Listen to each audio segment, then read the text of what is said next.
Hello बच्चों, क्या हाल चाल, कैसी चल रही है पढ़ाई। तो आज के इस वीडियो में हम लोग सॉल्व कर रहे होंगे जेई एडवांस 2013 पेपर 1 मैथमेटिक्स का। इसमें हम लोग सॉल्व करेंगे single correct type question. Solve करने से पहले मैं इतना बता देता हूँ कि जो भी जेई एडवांस या फिर आईआईटी जेई का एग्ज़ाम होता है वो प्योरली कॉन्सेप्ट बेस्ड होता है। तो हमारा मेनली जो फोकस होगा क्वेश्चन सॉल्व करते टाइम पे कॉन्सेप्ट सीखने पे होगा कि किस तरीके से क्वेश्चन में क्या क्या कॉन्सेप्ट्स यूज हो रहे हैं। उन सबको हमें ग्रास्प करना है और उन सारी चीज़ों को याद रखना है ताकि आगे इस टाइप का क्वेश्चन कभी भी आ जाए तुम बहुत ही आसानी से सॉल्व कर पाओ। तो चलो स्टार्ट करते हैं विदाउट टाइम वेस्ट किए। सेक्शन 1 है हमारे पास सिंगल करेक्ट टाइप, जिसमें सिर्फ एक ही आंसर सही होता है। ठीक है, तो इसमें टोटल 10 एमसीक्यू क्वेश्चन है। सबसे पहला क्वेश्चन ही हमारा आ गया कॉम्प्लेक्स नंबर का। देखो, मैं एज ए स्टूडेंट होता है, अगर मेरा कॉम्प्लेक्स नंबर वीक होता है, जो कि मोस्ट ऑफ द बच्चे का होता है, तो अगर मेरा कॉम्प्लेक्स नंबर वीक होता तो मैं इस क्वेश्चन को पढ़ते हैं स्किप कर जाता नेक्स्ट क्वेश्चन पे। लेकिन मैं यहाँ पे समझाने की कोशिश कर रहा हूँ, तो इसलिए समझने की कोशिश करो कि हमारे पास एक कॉम्प्लेक्स नंबर है अल्फ़ा एंड 1/अल्फ़ा बार। अगर तुमने मेरा रिवीजन सीरीज को कंटिन्यूसली फॉलो किया है तो वहाँ पे मैंने ये क्वेश्चन सॉल्व किया हुआ है पहले भी। ठीक है, तो चलो, alpha lies on this circle and 1/अल्फ़ा bar lies on this circle. जहाँ पे अल्फ़ा बार क्या है, कॉन्जुगेट ऑफ अल्फ़ा। ठीक है, अब यहाँ पे बोला गया जेड नॉट एक कॉम्प्लेक्स नंबर है which satisfies x nought plus iota Y nought and it satisfies the equation 2 into mod Z not का whole square is equal to are square plus 2। Then we have to find the value of mod alpha. Okay, बहुत बच्चे question पढ़ते हैं blank हो जाते हैं कि करे क्या। ठीक है, कोई बात नहीं, करे क्या समझ में नहीं आ रहा है। तुमने क्या बोला कि यार ठीक है, एक अल्फ़ा एक कॉम्प्लेक्स नंबर है, इसको मैं एज्यूम करके अगर चलता हूँ तो फटेगा, क्योंकि 1/अल्फ़ा बार निकालूंगा तो और डिफिकल्ट आएगा। ठीक है, लेकिन मैंने फिर दो सर्कल को देखा। इस सर्कल को देखा, ये कोऑर्डिनेट ज्योमेट्री में एक सर्कल गिवन है जिसका centre x not comma Y not है एंड रेडियस r है। दूसरे सर्कल को देखा, इसका centre x not comma Y not है एंड रेडियस 2r है, ना कि 4r। ठीक है, 2r का होल स्क्वायर लिखा हुआ है ये। ओके ना, तो हमने देखा कि ये दोनों के दोनों सेंटर का सर्कल का सेंटर एक ही है, this means they are concentric circle. ठीक है, तो कंसेंट्रिक सर्कल एक ऐसे ही रफ स्केच बनाने की कोशिश की हमने। देखो ध्यान से, और एक सर्कल इधर इधर कहीं x nought comma y not है and this is z nought basically. क्यों? क्योंकि अगर अर्गंड प्लेन पे सारी चीज़ें बना रहे हैं तो z not is basically x not plus iota Y not. ठीक है, तो this is basically z not. अब इस सर्कल पे एक पॉइंट है अल्फा एंड अगले वाले सर्कल पे एक पॉइंट है 1/अल्फा बार। अब मुझे बताओ, इससे उन्होंने क्या इन्फॉर्मेशन दिया कि अगर इस सर्कल का रेडियस r है एंड अगले वाले सर्कल का रेडियस 2r है, तो इससे उन्होंने क्या इन्फॉर्मेशन दिया कि जेड नॉट का डिस्टेंस एक कॉम्प्लेक्स नंबर अल्फा से r के बराबर है। That is Z not minus r is equal to Z not minus alpha is equal to r के बराबर है। एक और उन्होंने इन्फॉर्मेशन दे दी कि जेड नॉट माइनस 1/अल्फा बार का डिस्टेंस 2r के बराबर है। इसमें कोई दिक्कत तो है ही नहीं। ठीक है, हमने बेसिकली क्या किया, वो जो सर्कल गिवन था उस पर अल्फ़ा एंड 1/अल्फा बार को सेटिस्फाई कर दिया। और इसके अलावा हमारे पास एक और इक्वेशन गिवन है, that is Z nought satisfies this equation.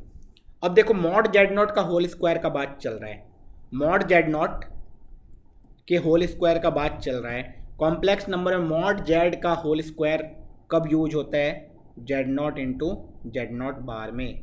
That is ये फॉर्मूला सबको याद रखना है, z into z bar is equal to mod Z का होल स्क्वायर। तो मोस्ट ऑफ द केस में जब मॉड जेड का होल स्क्वायर का बात चल रहा है या मॉड जेड इन्वॉल्व है तो हो सकता है ये फॉर्मूला यूज आ जाए। तो ठीक है, हमें मॉड जेड नॉट का होल स्क्वायर बनाना है, तो मैं क्या करूँगा, दोनों साइड स्क्वायर कर दूंगा। जब मैं पहले वाले इक्वेशन को स्क्वायर करूंगा और दूसरे वाले इक्वेशन को भी स्क्वायर कर दूंगा, तो पहला वाला इक्वेशन देखते हैं क्या बनता है। पहले वाले इक्वेशन को देखा जाए तो मॉड जेड का whole square is Z not minus alpha into इसका कॉन्जुगेट, एंड कॉन्जुगेट क्या होता है, स्प्लिट हो जाता है, मतलब डिस्ट्रीब्यूट हो जाता है। ये is equal to are square given है। जब इसको अच्छे ढंग से मल्टीप्लाई करके देखोगे तो जेड नॉट का मल्टीप्लीकेशन होगा जेड नॉट बार से, which is equal to mod Z not का होल स्क्वायर जो चाहिए वो आ चुका है एक। ठीक है, जेड नॉट का मल्टीप्लाई होगा अल्फा बार से, तो this is minus of Z not into alpha bar, फिर अल्फा का मल्टीप्लाई होगा जेड नॉट बार से, तो minus alpha into z not bar, then alpha into alpha bar is mod alpha का whole square that is plus mod alpha का whole square, this is equal to are square. पहला वाला equation तो हमारे पास ये बन के आ चुका है। अब दूसरे वाले इक्वेशन को भी ध्यान से देख लिया जाए भाई। This is Z not minus 1 alpha bar का multiplication z not bar minus 1 alpha is equal to 4r square. इसको भी सिंप्लीफाई किया जाए, जब सिंप्लीफाई करके लिखेंगे देखो क्या आ रहा है, Z not into z not bar mod Z not का whole square, z not into 1 alpha is minus of Z nought divided by alpha, 1 alpha bar into z not bar, this is minus of Z not bar upon alpha bar and minus minus plus 1 mod alpha का whole square is equal to 4r square. ये दूसरा equation है। इस दूसरे equation को further simplify करेंगे हम लोग। जब फर्दर सिंप्लीफाई करेंगे तो हमें दिख रहा होगा मॉड अल्फा का होल स्क्वायर हम लोग एलसीएम ले सकते हैं। So this will be equal to mod Z not का whole square into mod alpha का होल स्क्वायर माइनस अल्फा है तो अल्फा बार चाहिए तो Z not into alpha bar minus z not bar into alpha plus 1 is equal to 4r square. ये second equation है।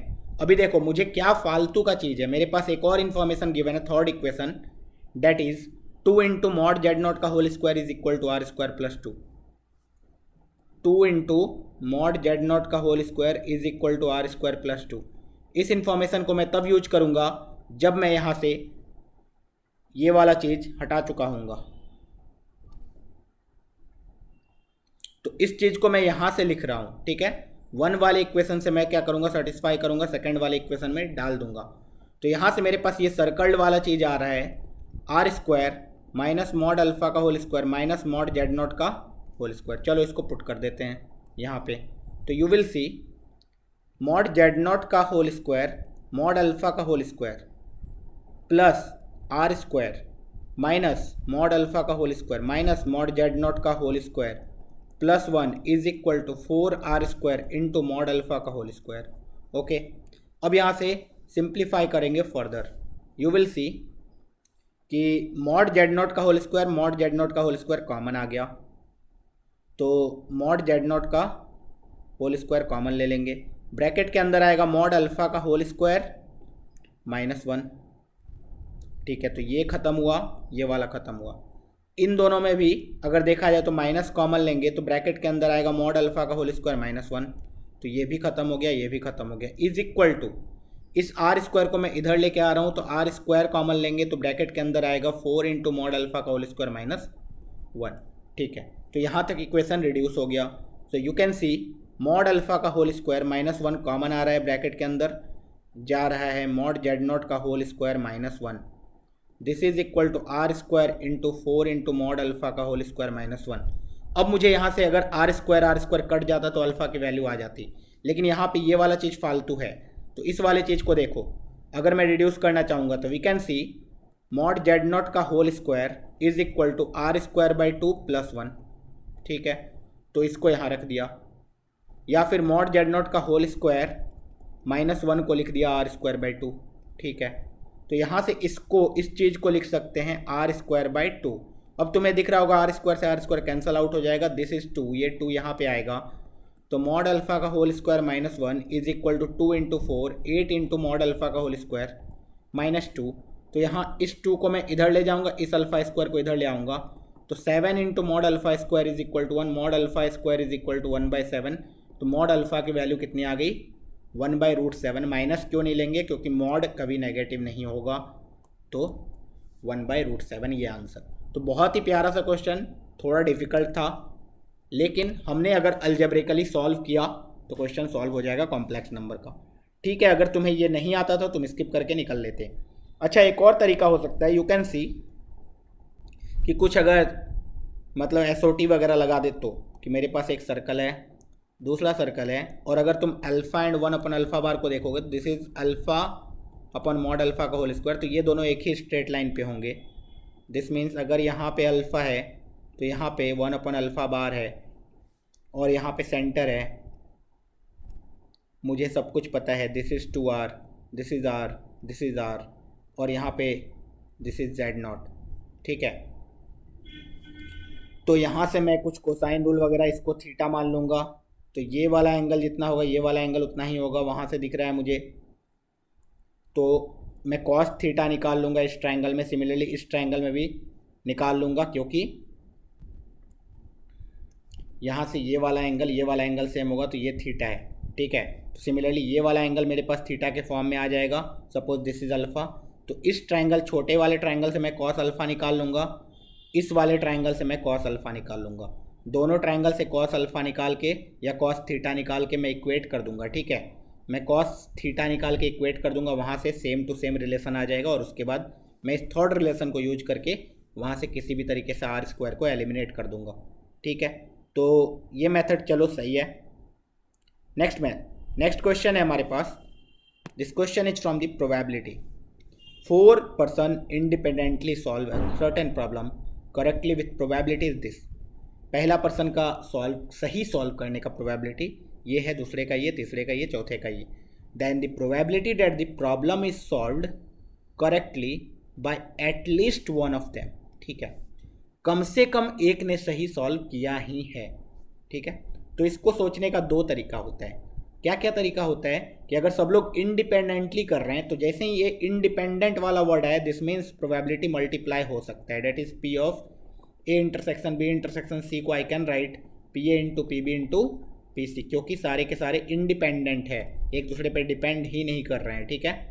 Okay, now अब सोचने का एक सीधा तरीका है, या तो ए ने सॉल्व कर लिया, बी ने नहीं किया, सी ने नहीं किया, डी ने नहीं किया, या फिर ए ने सॉल्व कर लिया, बी, या फिर ए ने नहीं किया, बी ने कर लिया, सी ने नहीं किया, डी ने नहीं किया।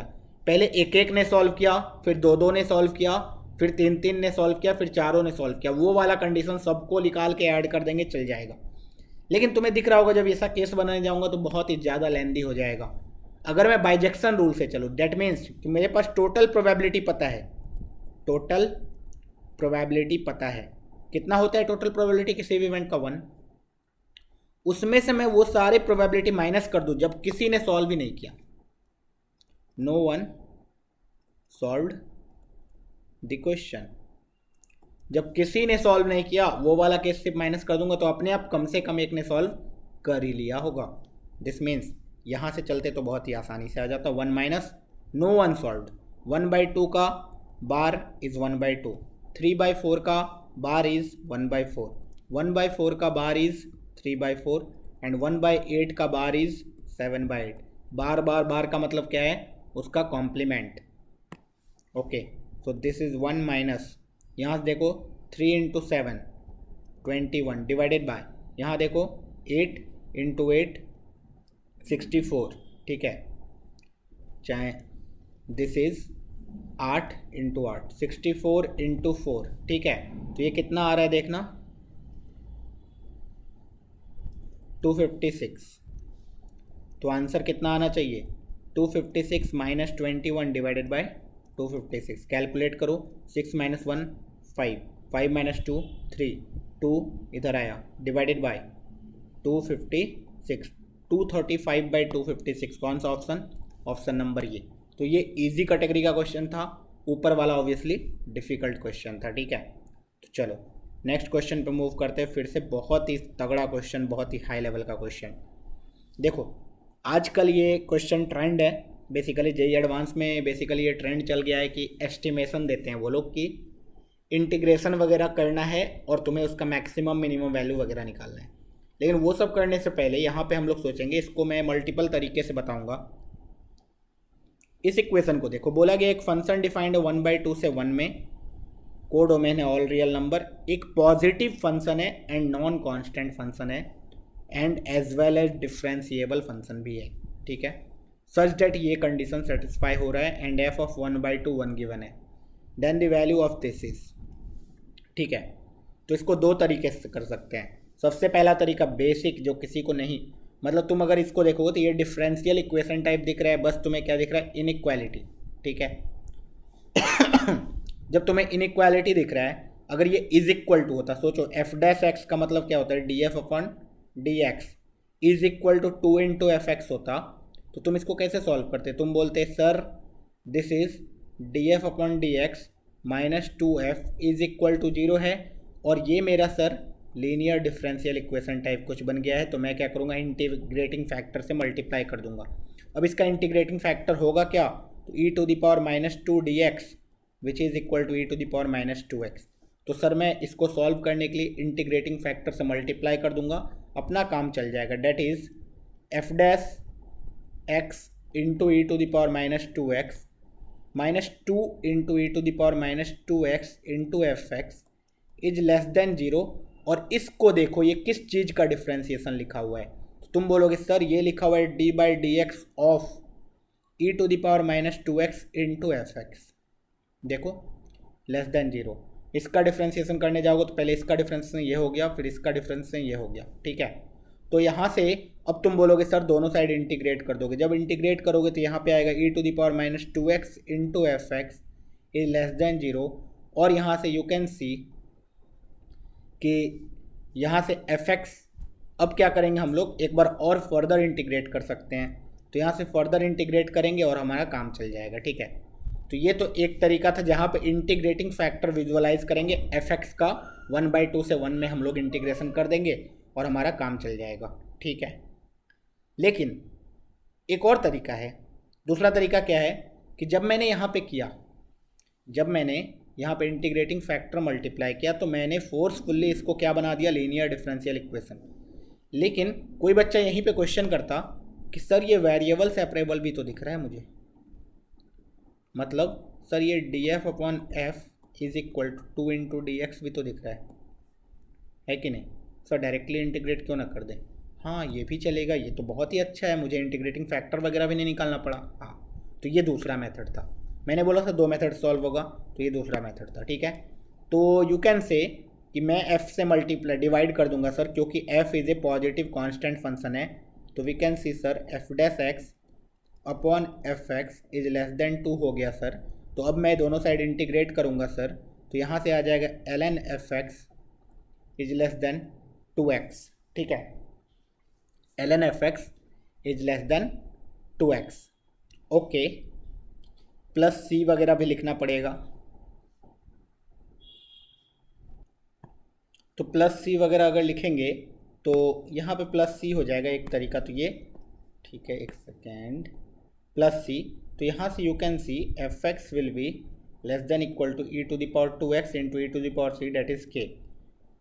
तो अगर मुझे अब के निकालना है तो यहाँ पे ऑब्वियसली इनइक्वालिटी और मुझे गिवन है f of 1/2 is equal to 1, तो यहाँ पे हम लोग फंसेंगे, ठीक है। क्योंकि अगर मेरे पास फंक्शन आ जाता तो ऑब्वियसली उसका इंटीग्रल का लिमिट तो आ ही जाएगा ना, ठीक है।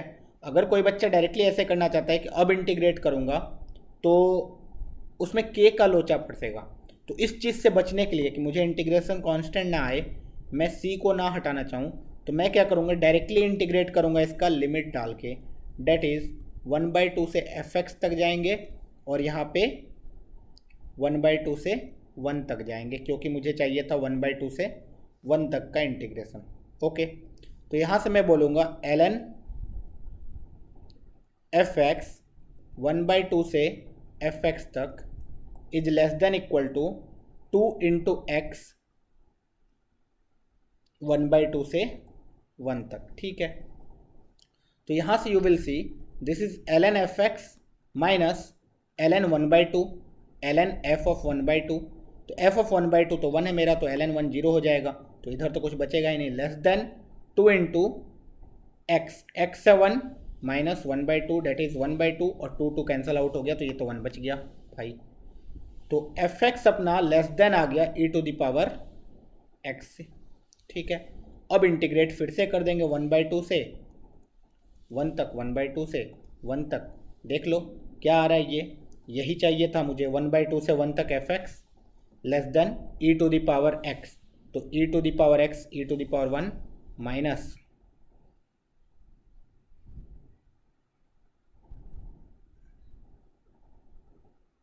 ई टू द पावर 2x।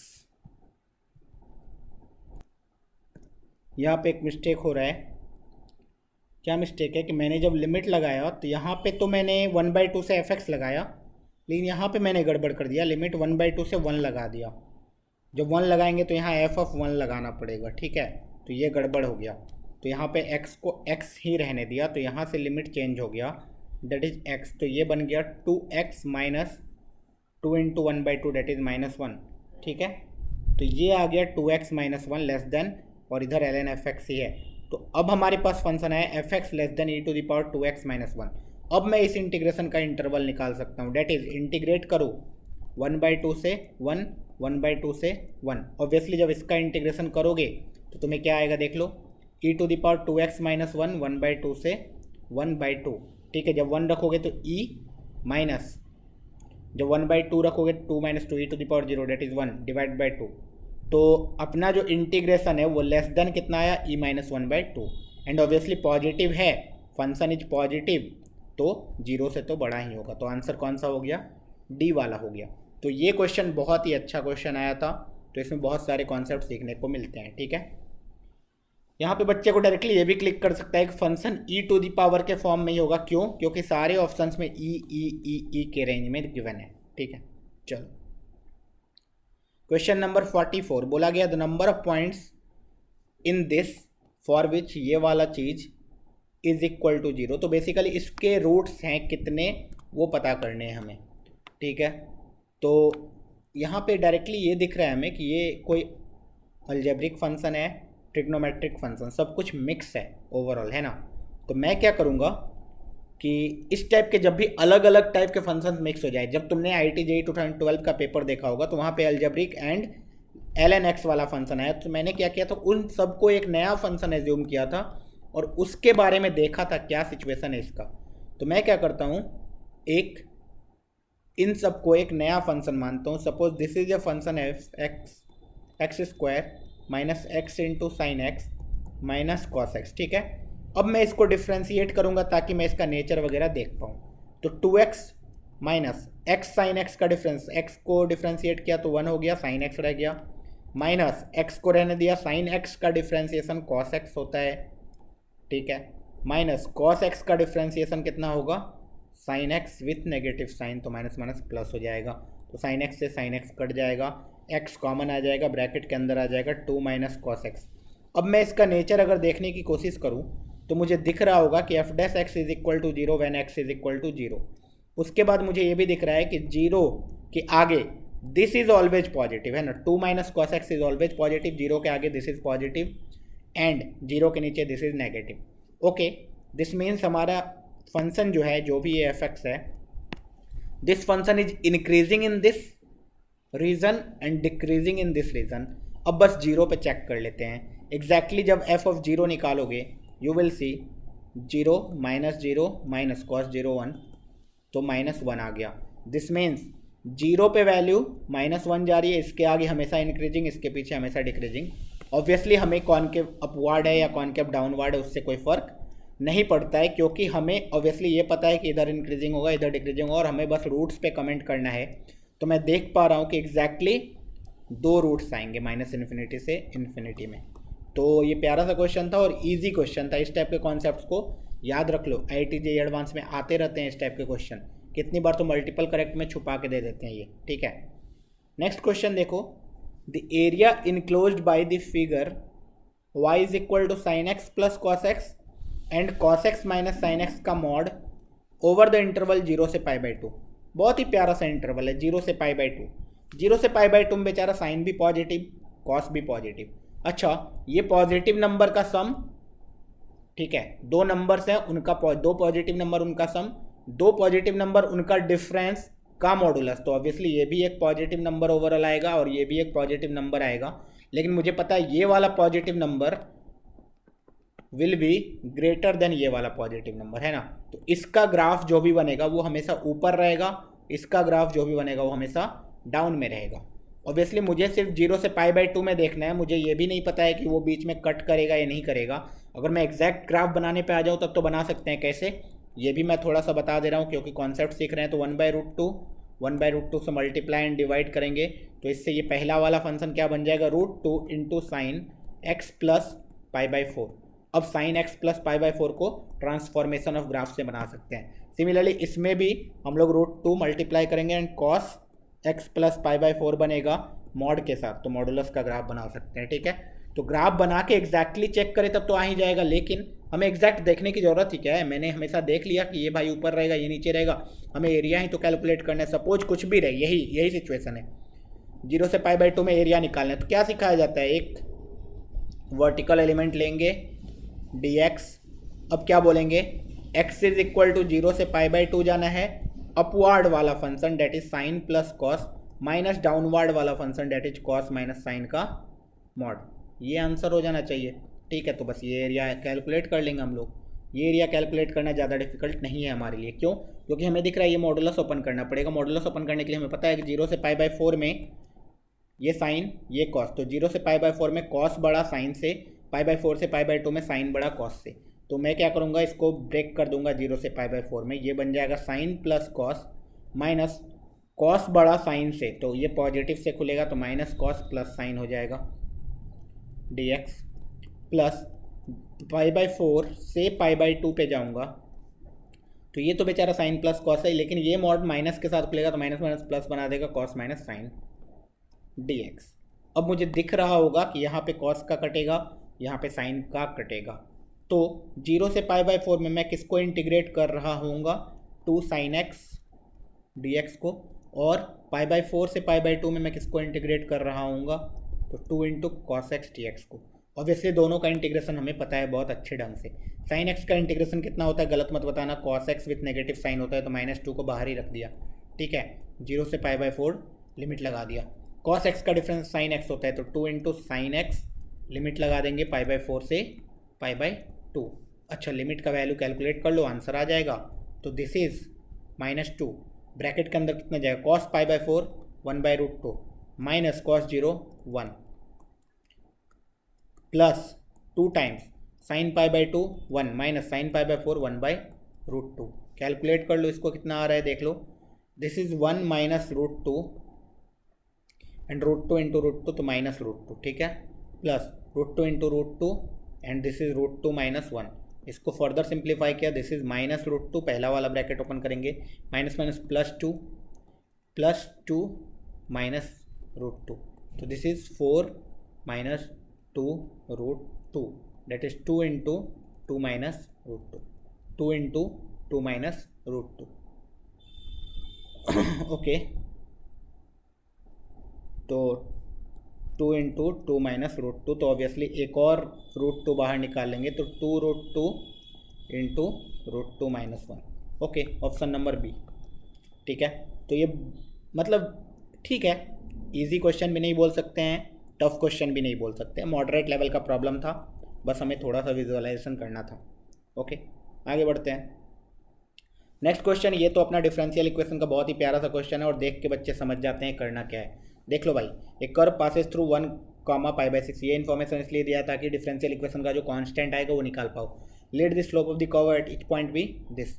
अब slope of the curve given है, slope of the curve given है तो बच्चे डायरेक्टली नहीं समझ पाते, लेकिन समझ लो dy by d x given है y by x plus sec of y by x. ठीक है, एंड x पॉजिटिव है, then the equation of the curve is, बहुत ही सिंपल भाई, ये तो सबको पता होगा, होमोजेनियस इक्वेशन है। y बाई एक्स को क्या मानना होता है, v, तो y is equal to v x, तो obviously dy by d x कितना आ जाएगा, v plus x into d v by d x. Okay, तो dy बाई डी एक्स को लिख दिया हमने, dy बाई डी एक्स को लिख दिया भैया, ये तो y by x that is v plus sec v है is equal to v plus x into d v upon d x है। भाई v से भी कट गया, ये तो बहुत ही ईजी हो गया, that is d x upon x is equal to sec, तो cos v d v integrate कर दो बस, तो ये ln x आ जाएगा, और यहाँ कॉस का इंटीग्रेशन कितना होता है, obviously sine v plus c, तो v रख देंगे हम लोग, तो यहाँ से आ जाएगा ln x is equal to sine of y by x plus c। अब c निकालने के लिए उन्होंने दिया है कि curve is passing through 1, pi by 6, I guess देख लेते हैं एक बार, 1, पाई बाई 6, तो x की वैल्यू 1 रख दो, तो ln 1 0 is equal to sine y by x, तो पाई बाई 6 बाई 1 तो π/6, तो साइन के अंदर π/6 गया तो ऑब्वियसली कितना आया 1/2 प्लस सी, तो सी की वैल्यू कितनी आ गई -½ तो ऑब्वियसली कर्व अपना आ गया ये ln x plus half is equal to ln x plus half is equal to sine y/x। Option number a ही आ गया, ठीक है, इजी। नेक्स्ट क्वेश्चन पे मूव करेंगे हम लोग। नेक्स्ट क्वेश्चन सिंगल करेक्ट का क्वेश्चन नंबर 47। देखो ध्यान से भाई, ट्रिग्नोमेट्री है, इनवर्स ट्रिग्नोमेट्री इन्वॉल्व है और बोला गया इस समेसन का वैल्यू निकालो। कॉट के अंदर summation n is equal to 1 से 23, कॉट इनवर्स के अंदर 1 प्लस समेसन, ये समेसन के अंदर इनवर्स सब मिला दिया है तो बच्चे देख के घबरा जाते हैं, ठीक है। लेकिन तुम्हें ज़्यादा कुछ करना नहीं है, तुम्हें क्या करना पड़ेगा पता है? सबसे पहले तो भाई ये समेसन कैलकुलेट करो। इस समेसन को कैलकुलेट करना बहुत ही आसान है। Summation k is equal to 1 से कहाँ तक गया है? n तक 2k, तो 2 तो बाहर आ जाता है ये, तो ये तो सम ऑफ n नेचुरल नंबर है। This is 2 into n plus 1/2, 2 से 2 भी कट जाएगा, this is n into n plus 1। तो ऑब्वियसली ये n इंटू n प्लस 1 आया, उसमें प्लस 1 हो रहा है, तो कॉट इनवर्स के अंदर क्या आ गया? कॉट इनवर्स के अंदर उसका summation n is equal to 1 से 23 निकालना है। उसके अंदर आ कितना रहा है? 1 इंटू n प्लस 1, ठीक है। अब ये तो सबको समझ में आ गया। इनवर्स ट्रिग्नोमेट्री के अंदर जब भी समेसन आता है तो क्वेश्चन कैसे सॉल्व होगा? क्वेश्चन कैसे सॉल्व होगा? tan इनवर्स बना के सॉल्व होगा। तो this is tan inverse of 1/1 plus n into n plus 1, सबको पता होना चाहिए। ये तो भाई tan inverse x minus tan inverse y is equal to होता है tan inverse x minus y divide by 1 plus x y. मुझे इस फॉर्म में रिड्यूस करना होता है ताकि मैं इसको ये लिख पाऊँ, ताकि टेलीस्कोपिक लगना स्टार्ट हो जाए। तो मैं इसको क्या लिखूँगा? मैं इसको लिखूँगा summation n is equal to 1 से 23 tan इनवर्स 1 को मैं लिख दूँगा n plus 1 minus n divided by 1 plus n into n plus 1। देखो वो फार्मूला बन गया। सो this is basically tan inverse of n plus 1 minus tan inverse of n। जब n की वैल्यू 1 रखोगे तो क्या आएगा? tan inverse 2 minus tan inverse 1। जब n की वैल्यू 2 रखोगे तो आएगा tan inverse 3 minus tan inverse 2। इसी तरीके से 23 रखोगे तो दिखेगा tan inverse 24 minus tan inverse 23। ये आ रहा है ना? ओके हाँ यही आ रहा है शायद।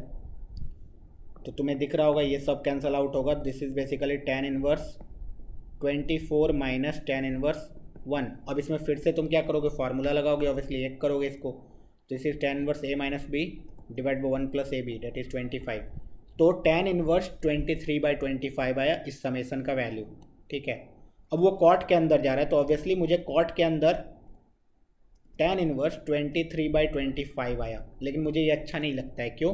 क्योंकि कॉट के अंदर कॉट इनवर्स आता तो मेरे लिए ये लाइफ बहुत आसान हो जाता। Cot of cot inverse x होता है, तो मैं क्या करूँगा? tan इनवर्स x को ऑब्वियसली फिर से कॉट इनवर्स x में कन्वर्ट करूँगा। This is cot into cot inverse 25/23, तो दिस इज बेसिकली 25/23। आंसर आ गया ऑप्शन नंबर बी। तो एक ही क्वेश्चन कितने सारे कॉन्सेप्ट सिखा देता है जेईई एडवांस में, तुम्हें दिख गया होगा, ठीक है। चलो question number 48। Question number 48, a greater than b greater than c greater than 0, the distance between 1, 1 and the point of intersection of this line and this line is less than 2√2, then बोला गया है कौन सा option है। लेकिन यहाँ पे IITJEE ने एक फॉल्ट कर दिया। क्या फॉल्ट कर दिया मैं बताता हूँ, बहुत ही मज़ा आने वाला है तुम्हें। क्यों? क्योंकि इन्होंने ऑलरेडी बोल दिया कि भाई ये 0 है, इधर कहीं c होगा, इधर कहीं b होगा, इधर कहीं a होगा। a हमेशा एक बड़ा नंबर है, c उससे छोटा, b उससे छोटा, c उससे भी छोटा और सारे 0 से बड़े हैं। तो ऑब्वियसली जब ये सारे बड़े हैं तो ये सारे इन्फॉर्मेशन क्यों दिए हो? इसको तो मैं डायरेक्टली देख के बता सकता हूँ। कैसे? अगर b c से बड़ा है तो ये पॉजिटिव होगा, पॉजिटिव नंबर में एक पॉजिटिव नंबर ऐड होगा तो ओवरऑल पॉजिटिव होगा। ये तो सही है, ऑलवेज ट्रू। ये कंडीशन हो ना हो कोई फ़र्क नहीं पड़ता है। सिमिलरली बी वाले ऑप्शन को देखो, a माइनस बी क्या पॉजिटिव होगा? हाँ पॉजिटिव, और c भी पॉजिटिव है। दो पॉजिटिव नंबर का सम नेगेटिव हो सकता है क्या? नहीं। a माइनस बी क्या पॉजिटिव होगा? हाँ। c भी पॉजिटिव है क्या? हाँ। दो पॉजिटिव नंबर का सम पॉजिटिव होगा क्या? हाँ। c भी सही है। b माइनस सी कैसा है? पॉजिटिव, उसमें पॉजिटिव ऐड हो रहा है। दो पॉजिटिव नंबर का सम नेगेटिव होगा क्या? नहीं। This means answer a and c। अच्छा यहाँ तो गड़बड़ है, सिंगल करेक्ट था ये तो। सिंगल करेक्ट में 2 आंसर सही आ रहे हैं, क्योंकि कोई कॉन्ट्राडिक्ट भी तो नहीं कर सकता, इसमें कोई क्या गलती है बताओ। तो यहाँ पे वो मैंने एक गलती कर दी, ठीक है। वो ABC के बारे में कोई इन्फॉर्मेशन नहीं देते, तब ये हो सकता था अच्छा क्वेश्चन हो जाता, ठीक है। ABC के बारे में कुछ बताते ही नहीं कि ये क्या है, B क्या है, C क्या है, तुम सोचो अपना, ठीक है। तो हो सकता था ये अच्छा क्वेश्चन हो जाए, लेकिन यहाँ पे गड़बड़ कर दिया इन्होंने। तो ठीक है, अगर वो क्या चाह रहे तो वो हम लोग अब करते हैं, क्योंकि इस टाइप के क्वेश्चन, सपोज ये कंडीशन को चेंज करके वो कुछ और बना दे तो हमें क्वेश्चन तो सॉल्व करने आना चाहिए। तो क्वेश्चन कैसे सॉल्व करेंगे, तो हमने बोला कि ये 2 लाइन है, इन दोनों लाइन का पॉइंट ऑफ इंटरसेक्शन निकालना पड़ेगा। हाँ, लेकिन इस 2 लाइन को ध्यान से देखो, पहला वाला AX plus BY plus C is equal to 0 है, दूसरा वाला AY plus BX plus C is equal to 0 है। हुआ क्या दोनों लाइन में, बस x के जगह y के जगह x के जगह y के जगह x रिप्लेस कर दिया गया। दिस मीन्स एक दूसरे का इन्वर्स टाइप हो गया कुछ। अगर लीनियर फंक्शन है तो हमेशा 1 1 ये सब होता है, ठीक है। तो उसका इन्वर्स हो गया बेसिकली। तो इन्वर्स कहाँ पे इंटरसेक्ट करते हैं, y is equal to x line पे, इसलिए बोला गया है 1, 1 भी देखो दोनों पे लाई करेगा। 1, 1 is lying on this as well as this, तो y is equal to x पे। तो मैं पॉइंट ऑफ इंटरसेक्शन अलग अलग एलिमिनेशन मेथड ना लगा के मैं डायरेक्टली कैसे निकाल सकता हूँ, put x is equal to y। Put x is equal to y डालोगे तो तुम्हें दिख रहा होगा a plus b into x is equal to minus c. तो x की वैल्यू आ गई minus c upon a plus b, similarly y की वैल्यू भी minus c upon a plus b. अब उन्होंने क्या चाहा था कि you will find out distance from 1, 1, इसका distance between this and the point of intersection this कितना आएगा, root under 1 plus C upon a plus b का होल स्क्वायर इंटू 2, क्योंकि दूसरा वाला भी सेम आने वाला है, इज लेस देन 2√2। बस यहाँ से तुम्हें ABC में कंडीशन निकालना है, वो सोच रहे थे। तो तुम देखोगे this is a plus b plus c का whole square divided by a plus b का होल स्क्वायर, √2 से √2 कैंसल आउट भी हो जाएगा, और दोनों साइड स्क्वायर कर दोगे तो इज लेस देन 4। तो ऑब्वियसली यहाँ से तुम्हें दिख रहा होगा कि a plus b plus c the whole square is less than 4 into a plus b the whole square. Positive number है तो साइन वाइन चेंज होगा नहीं। अब यहाँ से ऑब्वियसली हम लोग लिख सकते हैं इसको a plus b plus c is less than 2 into a plus b, ठीक है, क्योंकि पॉजिटिव है तो रूट लेने में कोई दिक्कत भी नहीं है। तो यहाँ से यू कैन सी ये आ जाएगा c is less than a plus b, that is a plus b minus c is greater than 0, a plus b minus c greater than 0। तो उन्होंने सोचा था ये आंसर बच्चे लिखेंगे, लेकिन उन्होंने खुद में गड़बड़ कर दिया, आंसर ये भी हो सकता था भाई, इसमें भी तो कोई दिक्कत नहीं है, इसीलिए उनको ये बोनस करना पड़ा था, ठीक है। चलो क्वेश्चन नंबर 49, क्वेश्चन नंबर 49 को ध्यान से देखो, वेक्टर्स एंड 3D। मैंने बोला था वेक्टर्स एंड 3D कर लो, बहुत ही ज़्यादा इंपॉर्टेंट है जेई पॉइंट ऑफ व्यू से। Perpendiculars are drawn from the point this to the plane this, the feet of perpendiculars lie on the line. देखो इसके बहुत सारे तरीके हो सकते हैं, ठीक है, मैं मेथड डिस्कस करता हूँ। एक मेरे पास प्लेन है, एक लाइन है कोई भी, इस लाइन से बहुत सारे परपेंडिकुलर ड्रॉ करे जा रहे हैं, ठीक है। और बोला गया कि बताओ भाई ये जो एक नया लाइन बनेगा वो किस लाइन पे होगा। तो ऑब्वियसली मैं क्या करता हूँ, अगर इस लाइन पे मेरे पास इनफाइनाइट पॉइंट है, एक पॉइंट तो ऑब्वियसली मुझे पता है -2, -1, 0, मैं -2, -1, 0 और इस प्लेन का नॉर्मल भी मुझे पता है, देखना नॉर्मल भी मुझे पता है। तो क्या मैं इस लाइन का इक्वेशन लिख सकता हूँ? हाँ, इस लाइन का जब इक्वेशन लिख लूँगा मैं, इस लाइन का इक्वेशन लिखने के बाद क्या मैं इस लाइन का और इस प्लेन का पॉइंट ऑफ इंटरसेक्शन लिख सकता हूँ? बोलोगे हाँ। जब लाइन का और प्लेन का पॉइंट ऑफ इंटरसेक्शन आ गया तो ये वाला पॉइंट आ गया क्या? तुम बोलोगे हाँ सर। चलो एक पॉइंट आ गया। सिमिलरली ऐसे ही lambda is equal to lambda होता है, तो लैम्डा की वैल्यू कुछ 2 पुट कर दो, कुछ और नया पॉइंट ले लो, तो एक नया पॉइंट फिर से आ जाएगा क्या? ऑब्वियसली नया पॉइंट आ जाएगा, सेम काम फिर से कर सकते हैं। हाँ, फिर से ये वाला पॉइंट पता चल जाएगा। हाँ अच्छा, ये वाले लाइन पे 2 पॉइंट पता चल चुका है, क्या मैं इसका इक्वेशन लिख सकता हूँ? हाँ। तो this was one of the method. दूसरा मेथड कैन बी, अगर प्लेन है तो डायरेक्टली फुट ऑफ परपेंडिकुलर का मुझे फॉर्मूला पता होता है। अगर प्लेन है तो डायरेक्टली फुट ऑफ परपेंडिकुलर का फॉर्मूला पता होता है। तो फिर से तुम क्या कर सकते हो, 2 पर्टिकुलर पॉइंट लेके उनका डायरेक्टली फुट ऑफ परपेंडिकुलर निकाल लो, वो चल जाएगा। लेकिन थर्ड मेथड कैन बी, तुम क्या करो, इस लाइन पे एक जनरल पॉइंट ले लो, ठीक है। जनरल पॉइंट लोगे तो देखो क्या आएगा, x is equal to 2 lambda minus 2, y is equal to minus lambda minus 1, z is equal to 3 lambda minus 0, that is 3 lambda, ठीक है। अब मैं क्या करता हूँ, इसी का फुट ऑफ परपेंडिकुलर निकाल लेता हूँ। फुट ऑफ परपेंडिकुलर निकालते कैसे, x minus x naught 2 lambda minus 2 divided by a 1 है, is equal to y minus y naught तो plus lambda plus 1 divide by 1 is equal to z minus z naught divide by 1 is equal to minus के साथ सारे point को इसमें डालना होता है, x प्लस वाई तो 2 lambda minus 2 plus 3 lambda minus 1 कितना आ रहा है, 3 plus 2 5 lambda minus lambda that is 4 lambda, और यहाँ से माइनस 3 और एक माइनस 3 ऑलरेडी है तो minus 6, 4 lambda minus 6 divided by a square plus b square plus c square obviously 3 आ रहा है, ठीक है। ओके, तो यहाँ से मैं डायरेक्टली लैम्डा निकाल सकता हूँ। देखना मेरे पास x की वैल्यू कितनी आई, 2 लैम्डा माइनस 2, ये उधर गया माइनस के साथ 4 lambda by 3 minus minus plus के साथ 6 बाई 3 2, ठीक है। 2 से 2 कट रहा होगा, तुम्हें दिख रहा होगा, 3 इंटू 2 6 माइनस 4 गया 2, 2 लैम्डा बाई 3 आ गया x, ठीक है। x आ गया 2 lambda by 3। Similarly y is equal to minus lambda minus 1 minus 4 by 3 lambda plus 2, तो यहाँ से देखना 3 minus 4 minus 7 lambda by 3 plus 1 is equal to y, ठीक है।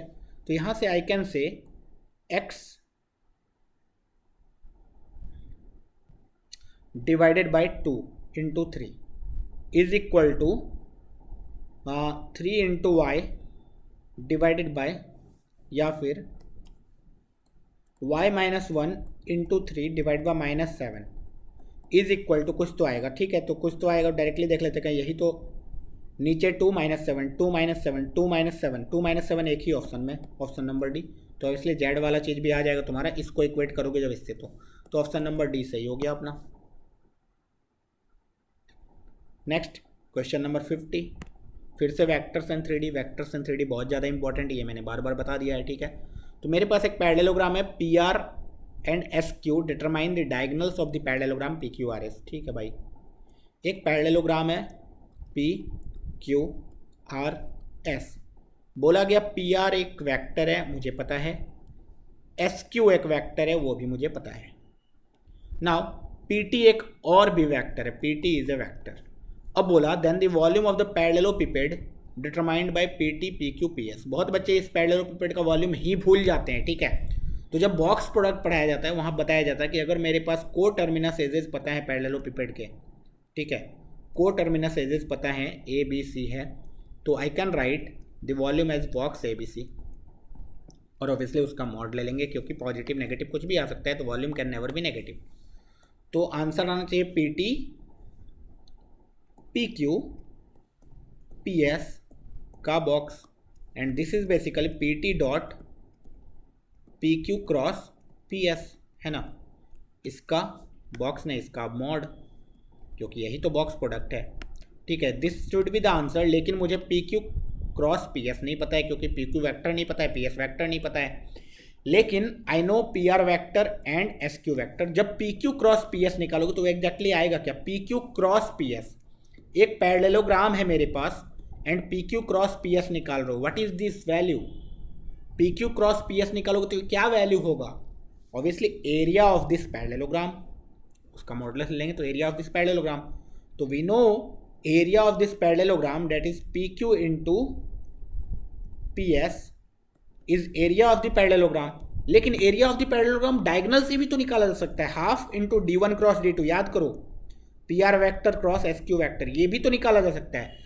हम लोग बॉदर नहीं कर रहे हैं area vector up side down होगा या इनसाइड होगा, ठीक है, क्योंकि ऑब्वियसली हमें एरिया का मैग्नीट्यूड लेना है, तो ये दोनों में रिलेशन तो हमें पता है।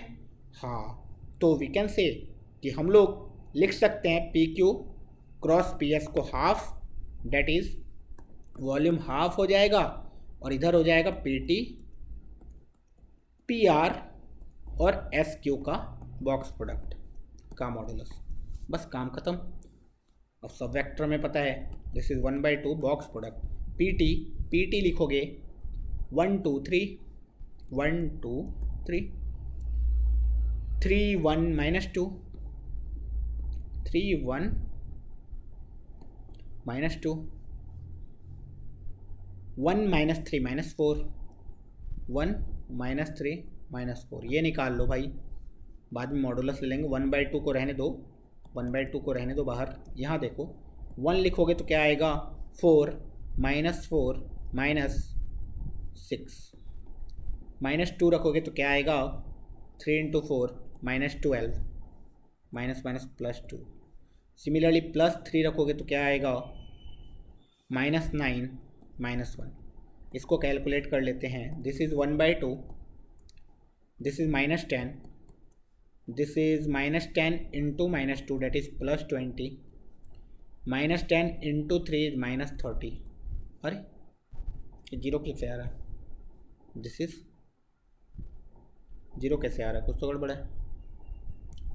-1 प्लस 10 2 9 20, 6 4 10, 10 3 30, तो -40, हाँ नहीं -40 + 20 डेट इज -20/2 डेट इज -10, लेकिन उसका मॉडुलस लेना है तो आंसर कितना 10, ऑप्शन नंबर सी।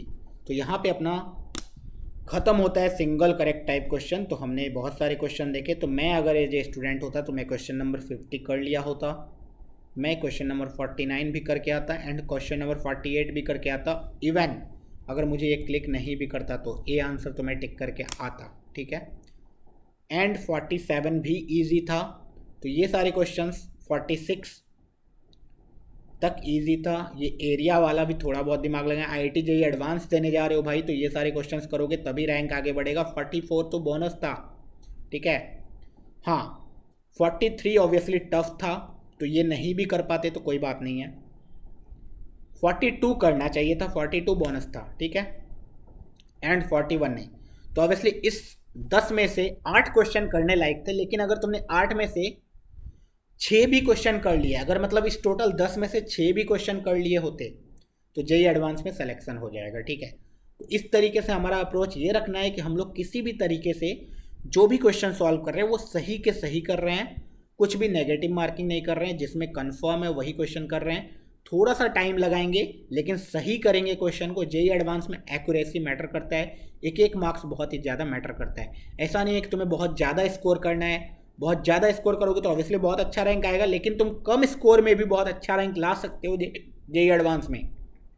तो मैटर क्या करता है, एक्यूरेसी, टाइम।